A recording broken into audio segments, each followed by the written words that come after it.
പണവും അധികാരവും ഉണ്ടെങ്കിൽ നിയമ സംവിധാനങ്ങളെപ്പോലും നിയന്ത്രിക്കാൻ കഴിയുന്ന സാഹചര്യങ്ങളിലേക്ക് നമ്മുടെ നാട് മാറുകയാണോ?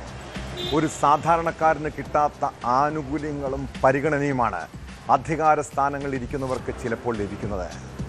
മാധ്യമപ്രവർത്തകൻ KM ബഷീറിനെ വാഹനമിടിപ്പിച്ച് കൊലപ്പെടുത്തിയെന്ന കേസിൽ അതാണോ സംഭവിക്കുന്നതെന്ന ഒരു സംശയം.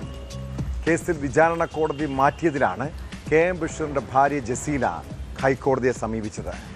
കോടതി മാറ്റം പ്രതിഭാഗം അഭിഭാഷകന്റെ താൽപ്പര്യപ്രകാരമെന്ന് ഹർജിയിൽ പറയുന്നു.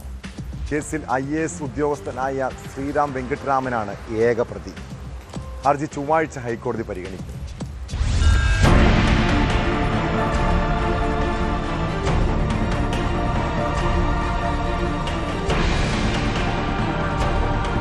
വിചാരണ നടക്കേണ്ട തിരുവനന്തപുരം അഡീഷണൽ സെഷൻസ് കോടതി 1 നിന്ന് കേസ് 4ാം അഡീഷണൽ സെഷൻസ് കോടതിയിലേക്ക് മാറ്റിയത് പ്രതിഭാഗം അഭിഭാഷകന്റെ ആവശ്യപ്രകാരമാണ്. ഇത് നീതി നിഷേധമാണെന്നും നിയമപരമല്ലെന്നുമാണ് ഹർജിക്കാരിയുടെ ആരോപണം.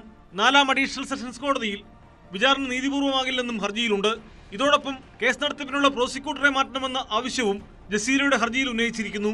നിലവിലെ പ്രോസിക്യൂട്ടർക്ക് കേസ് നടത്തിപ്പിൽ പരിചയമില്ലെന്നും സ്പെഷ്യൽ പ്രോസിക്യൂട്ടറെ നിയമിക്കാൻ സർക്കാരിന് നിർദ്ദേശം നൽകണമെന്നുമാണ് ആവശ്യം. ഹർജി ചൊവ്വാഴ്ച ഹൈക്കോടതി പരിഗണിക്കും.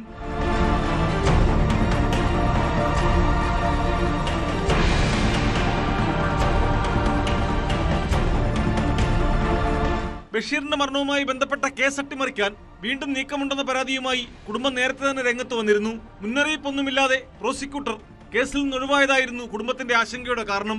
2019 ഓഗസ്റ്റ് 3 പുലർച്ചെയാണ് KM ബഷീർ ബൈക്കിൽ സഞ്ചരിക്കവേ വാഹനാപകടത്തിൽ കൊല്ലപ്പെട്ടത്. പുലർച്ചെ 1 മണിയോടെ തിരുവനന്തപുരം മ്യൂസിയത്തിന് സമീപം ശ്രീറാം വെങ്കിട്ടരാമനോടിച്ച കാറിടിച്ചാണ് KM ബഷീർ മരിച്ചത്.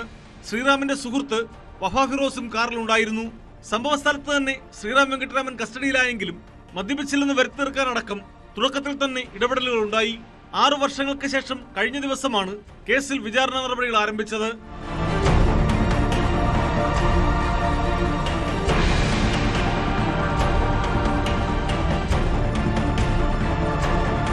ന്യൂസ് 18 കൊച്ചി.